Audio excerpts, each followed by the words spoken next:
뭐야?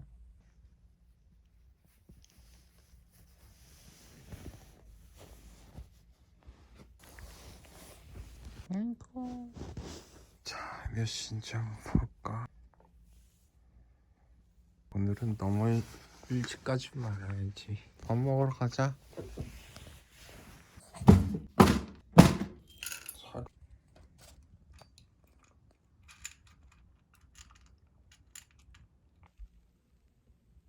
국장님, 다녀올게요. 잘 있어. 이게 어딨나?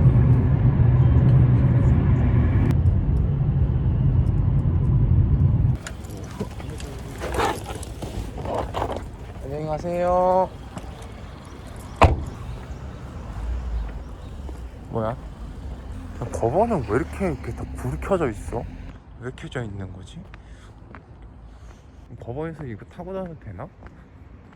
내가 타면 잡혀가겠지? 네, 재판을 잘 보고 왔습니다. 저는 제가 정경심 교수님 재판을 경청하러 간 건 2019년 가장 적절했고 잘한 일이라고 생각합니다. 우리가 사는 사회에 비상식적인 걸 바꾸려고 하는 사람은 그 비상식으로 꿀 빨던 세력의 정치적인 공격을 해왔습니다. 검찰개혁이 그랬습니다.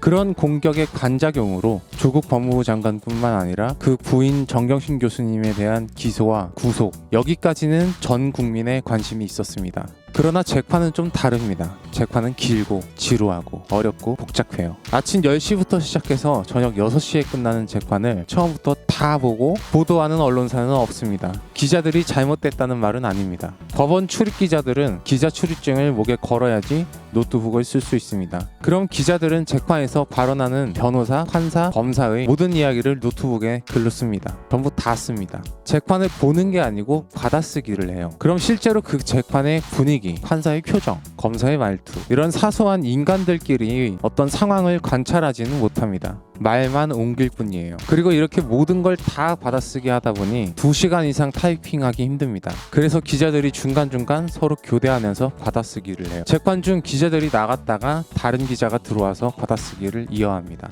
그래서 재판 전체를 보고 보도하는 언론은 없습니다. 재판이 너무 기니까요. 저는 이 정경심 교수님 재판을 흥행시켜야 한다고 생각했습니다. 조국 법무부 장관과 가족에게는 검찰과 언론이 일방적인 공격을 했지만 재판만큼은 양쪽의 이야기를 다 들을 수 있으니 이 재판 보도가 흥행해야 그동안 검찰이 얼마나 그들의 특권을 남용했는지 시민들이 알 수 있고, 이 재판을 상세하게 보도해야 언론 스스로도 얼마나 못된 짓을 해왔는지 자백할 수 있습니다. 자세히 봐야 더러운 것도 있는 겁니다. 제 재판 광청 후기 기획 의도는 조국 일가족에 대해서 느끼는 부채간의 이기적인 해소이기도 하면서 마치 나경원 의원을 법무부 장관으로 꼽는 듯 똘똘 뭉쳐 보도했던 언론과 검찰의 행동을 고발하는 의도가 담겨 있습니다. 조국 전쟁으로 불렸던 그 폭풍 같은 사태가 지나가고 역시나 아무도 재판에 대해서는 관심을 갖지 않았습니다. 제가 재판 광청을 왜 굳이 계속 아무도 없는 새벽에 줄도 서지 않는 6시에 고등법원 앞에서 추위에 떨며 마치 인기 있는 재판을 보러 온 것처럼 영상을 찍었냐면 이게 다 연출이었기 때문이에요. 사실 그때 그 재판은 준비기일이라 재판부가 별로 사람이 안 올 줄 알고 방청권 배부도 하지 않았습니다. 그런데 뜻밖의 그 재판에 재미있는 사건이 많았고 언론 보도에는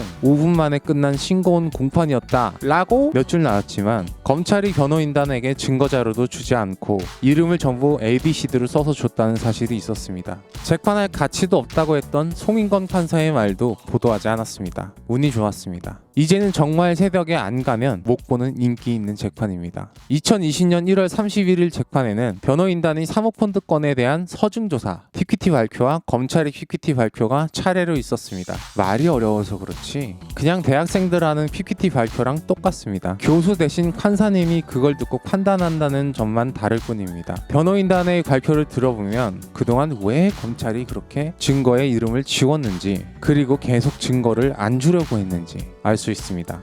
검찰이 언론 보도에 흘렸던 내용과는 다르게 증거 속에는 정 교수님이 아니라 익성과 회장 아들, 부사장에 대한 내용이 더 많습니다. 그리고 투자가 아니라 대여라는 증거가 더 명확합니다. 검찰은 이건 대여가 아니라 투자라고 주장하고 그 증거는 대부분 카톡이나 녹취록입니다. 여기서 등장하는 게 여 회장이라는 문서 파일이에요. 이게 2016년 9월, 그러니까 503 정부 때 만들어진 파일입니다. 검찰은 이 여 회장이라는 게 정 교수님이고 정 교수님이 실소유주라는 주장입니다. 이렇게 따지면 조범동 휴대폰의 모든 여자를 다 기소하고 다 구속해야 합니다. 그리고 검찰이 주장하는 범행 동기도 아주 기가 막힙니다. 2017년 정 교수님이 동생하고 나눈 메시지에서 강남에 빌딩을 사는 게 목표라고 말한 것이 범행의 동기라고 합니다.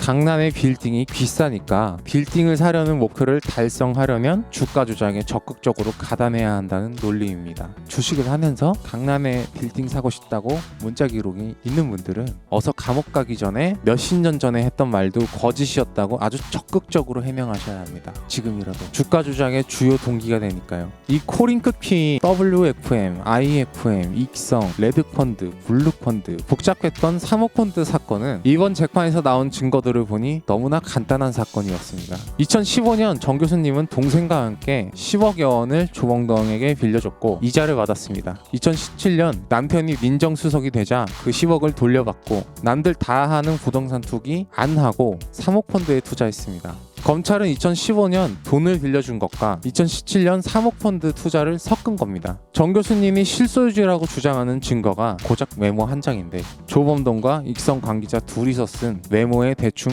조국이라고 써 있습니다. 사실 익성이 코링크 P를 통해서 우회 상장하는 것은 불법이 아닙니다. 그런데 왜 이렇게 주식을 차명 보유하고 자금 흐름이 복잡하고 어려운지 이번 재판에 나옵니다.